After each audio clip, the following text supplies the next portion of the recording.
someone should walk into your house, not know it's yours, but immediately know it's yours. It's a Victorian terrace on just quite a normal average street in Birmingham.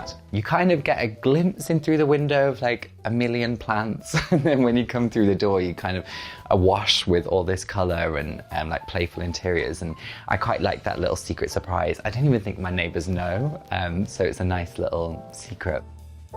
I moved into the house just before lockdown, so I found myself living alone for the first time with just loads of tester pots, and that's sort of where the shapes came from, because rather than just paint a little blob on the wall, why don't I do a gorgeous little circle or a little triangle? And that really helped carve out my aesthetic. The way a curve on a straight wall changes the energy of a space, that's where it's grown from.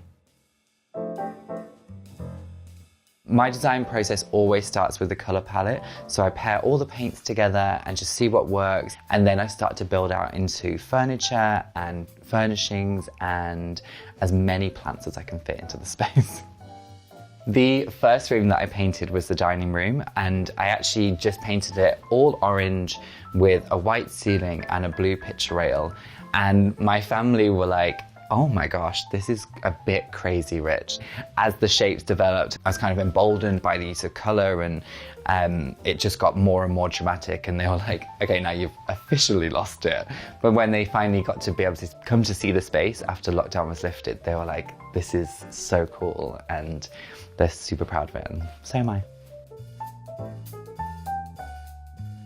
This is my living room. It was the second place I actually painted in the whole house, and it started from the little yellow circle above the fireplace. I just wanted to create like a really defined, like colourful space, and then from there I was like, oh, I like colourful circles. That's going to be the whole concept for the whole space. And then I built this like ruined mural behind me, and then just added as much colour as possible. Pink and green is my favourite combo, so there's always a pink and green in there somewhere. And then I add in, see if a yellow will work with it, or an orange, or a lilac, and just allow them to speak to me and see where they want to go on the walls. I try to style things in a minimalist way, a maxi-minimalist way, so it feels like it's a minimalist approach, but it is secretly maximalist. I think because I moved in the house during lockdown, I had to do things by myself. So I've really come at this from a super DIY perspective.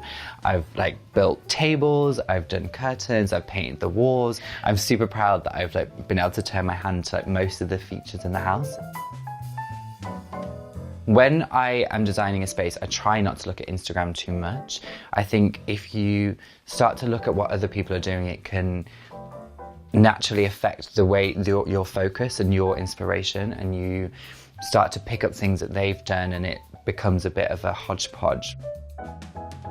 One of my favourite spaces is the kitchen, and as I was moving through the rooms and decorating, I thought, it's going to be a pink and green kitchen. People will probably hate it, but I knew that I had to do it, so I thought I'll spray paint the cabinets, I'll paint the walls pink and green. It was later that I added in the neon light. I was approached by this neon company, asked if I wanted to design one, and I kind of did this little squiggly doodle of a male bust in an archway, and they produced this beautiful neon for me, and it just completely finished off that space and just adds in like a really cool element to what is otherwise quite a kitsch space.